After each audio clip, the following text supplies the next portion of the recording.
Carbon নিঃসরণের কারণে ক্ষতিগ্রস্ত দরিদ্র দেশগুলোকে পর্যাপ্ত ক্ষতিপূরণ নিশ্চিতের দাবি নিয়ে আজারবাইজানে বাকুতে শুরু হয়েছে জলবায়ু সম্মেলন COP29। চলবে 22 নভেম্বর পর্যন্ত। বিশ্বের বিভিন্ন দেশের রাষ্ট্র ও সরকার প্রধান, বিজ্ঞানী, পরিবেশবিদ এবং নীতি নির্ধারকরা এই সম্মেলনে অংশ নিয়েছেন। যদিও এবারের সম্মেলনে মার্কিন যুক্তরাষ্ট্র, চীন, ফ্রান্স, ভারত সহ সর্বাধিক কার্বন নিঃসরণকারী দেশের প্রতিনিধিরা অংশই নেননি। ফলে শুরুতেই সম্মেলনের প্রাপ্তি নিয়ে দেখা দিয়েছে শঙ্কা।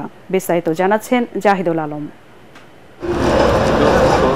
দরিদ্র দেশগুলোর জলবায়ু তহবিল নিয়ে বিতর্ক, 2024 সালে দেশে দেশে তাপমাত্রা বৃদ্ধির রেকর্ড ও বিশ্বব্যাপী দুর্যোগ আর পৃথিবী জুড়ে পরিবেশ বিপর্যয়ের মাঝে শুরু হলো জাতিসংঘের জলবায়ু সম্মেলন COP29।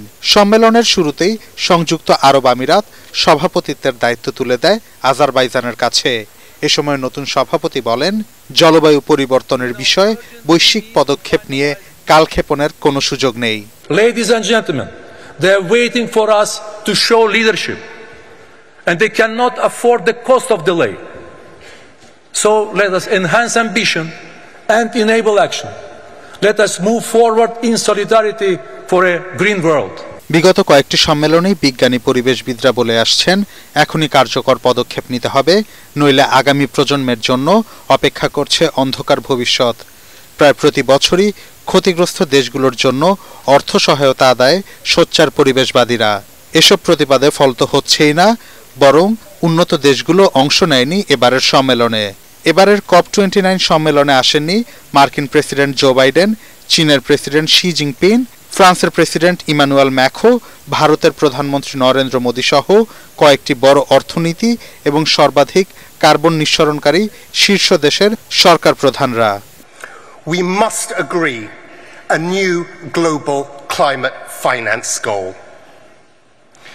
If at least 2/3 of the world's nations cannot afford to cut emissions quickly, then every nation pays a brutal price. No country is immune. এদিকে নবনির্বাচিত মার্কিন প্রেসিডেন্ট ডোনাল্ড ট্রাম্প প্যারিস জলবায়ু চুক্তি থেকে সরে দাঁড়ানোর ঘোষণায় পরিবেশ রক্ষার চুক্তিগুলো আদৌ আলোর মুখ দেখবে কিনা তা নিয়ে শঙ্কা দেখা দিয়েছে। এবছরও যদি ক্ষতিগ্রস্তদের পুনর্বাসনে অর্থের আলোচনা সফল না হয়, তবে ভবিষ্যৎ জলবায়ু আলোচনা ব্যাহত হবে বলে মনে করছেন বিশেষজ্ঞরা। জাহিদুল আলম, ATN বাংলা।